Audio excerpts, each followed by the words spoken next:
to have here in studio Apostle Samuel Gakbeto. He is area head Anya Ablekuma and also coordinator of Agents of Peace campaign. You're welcome, sir, Apostle Gakbeto. I also have here in studio Pastor Henry Akonai, the district pastor, Pantan Church of Pentecost and secretary of Agents of Peace. Gentlemen, you're welcome to the show. Thank you very much. So let me start with you, Apostle. It's been what, we're 76 days to the election.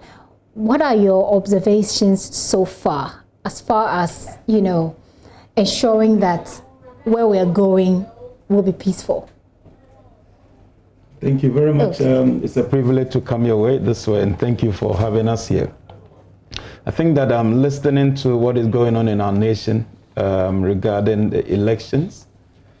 So far, I think probably because of the COVID situation and the restrictions that have been placed on mass gatherings and all of that, we see that we have not yet seen a vigorous election activities in terms of campaigns, in terms of rallies and all of that. So in this case, maybe COVID has been a blessing in this way. Otherwise, around this time, you would have seen a lot of tension within the system. But so far, I think that it's not been too bad. As it has been the previous years. Exactly. I see. Exactly. Pastor Henry, what is your own observation? Would you say that really COVID has minimized it, or are there still tensions that perhaps we have not magnified as we have in the past elections? Thank you very much. Now, looking at the dynamics of the current politics, especially the fact that there is a previous president who wants to come back, and also a current one who wants to maintain office, the stakes are so high. Yeah. And because of this, even though we don't see the escalation of violence, the undertones are there. Okay. You see them in statements made, aspersions being cast, and languages which are unfair. Yeah. And so we don't see the physical manifestation of the violent things that had characterized previous elections or campaigning. But then the undercurrent, these things are there, and we need to make sure we act proactively to prevent this thing from escalating. You talk about being proactive, and I want to find out, how dangerous will you say what you have just described is? Because you can have a situation where you're not aware. So let me use COVID, for example, where people who are asymptomatic think that they are free because you're not showing symptoms. But we've also seen instances where the symptoms won't show up now, but they can show up at a point where your body can't resist anymore and can kill you. So you're looking at a situation where it's more like a time bomb kind of thing. It won't show up now, it won't manifest now like you're saying, but on the day, or perhaps the days to come after the election, then it blows up. Is that something you foresee, and how can we deal with this going forward? I'm only hoping that COVID will eventually be minimized, the effect, the impact, if only we observe the protocol that have been put in place. Now, if we fail to do that, then we can look to the gloomy aspect that there may be an escalation that may affect the joyful destiny that we expect during the election time. So now, what I have I'm looking at is the tension within the nation that is being somehow minimized by COVID. Okay. However, if we observe protocols and education continues, we're going to have a dual purpose being achieved, minimizing COVID as well as ensuring peaceful elections.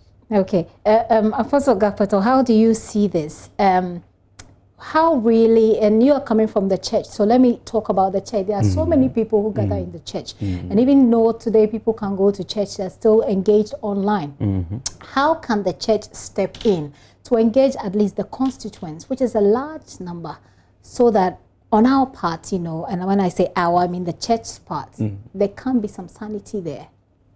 Right, thank you. Okay, so just flowing from him, you realize that the media is doing a very good work this time. You see the dynamics of the two people, that's especially the big shots, NDC and then MPP.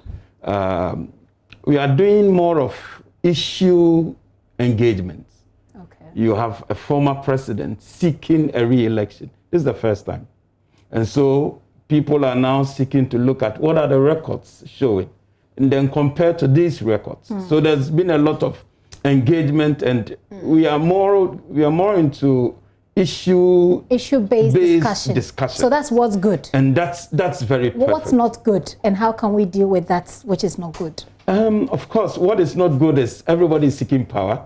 And so we are casting instigations on one another.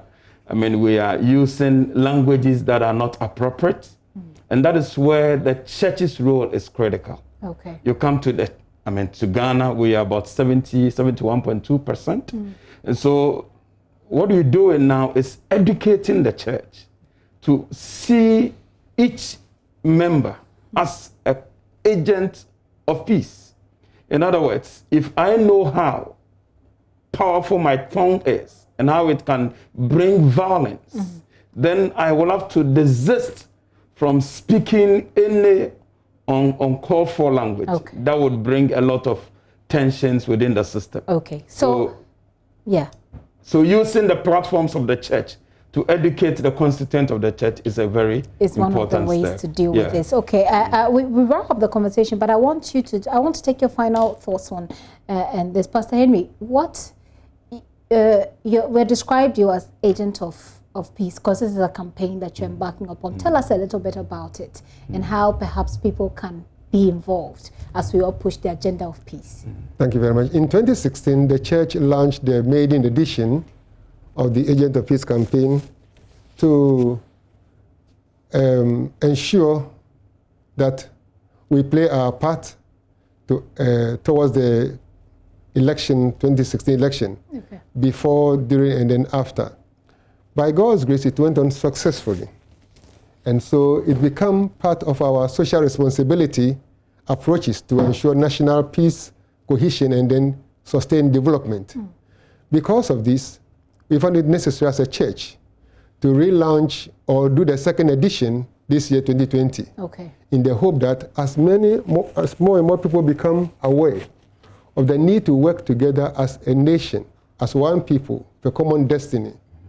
The church, working in line with various stakeholder groups, we can together forge ahead to ensure peace prevails in Ghana before, during, and after the elections. So speak briefly to the people who are watching you right now, whether they are Pentecost church members or not, about a very brief message of peace as we wrap up. Fellow Ghanaians, this is an invitation to all of us, wherever we are. I know you are happy when I use the statement, but that is very important for us to know we are working together as a team. I want to encourage all of us. There are 4 key areas we need to look at. Things we need to aspire to, a better Ghana. Things we need to abstain from, violence. Things we need to promote, peace. And things we need to be committed to, faithfulness, and ensuring that the elections go on peacefully for Ghana to move ahead. Okay. Thank you so much. That's a very nice way to put it and wrap it up nicely for me. But Apostle Gapato, your final words would be what? And again, speak to the people who are watching, Christians. If we pride ourselves in being Christians, then we should live a life that's worthy of it. So. Right. Thank you very much. So once again, fellow Ghanaians, this is a statement that we have always come to enjoy because our president uses it. But it brings the commentary that exists between us as people of this nation. The Bible says in Psalm 34, verse 14b, which is the theme for the Agent of Peace campaign of the Church of Pentecost, is seek peace and pursue it. And therefore, as people of faith, we are calling on all Ghanaians, and for that matter, all religious people of this nation, that let us do things that will promote the peace of this nation. We have only one Ghana. There is no place we can call home. We can travel all over the place, but we will always come back to call Ghana our homeland.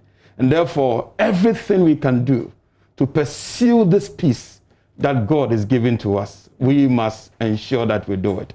And for our young people, this is our nation. We shouldn't destroy a nation that we are seeking to rule and to take charge over.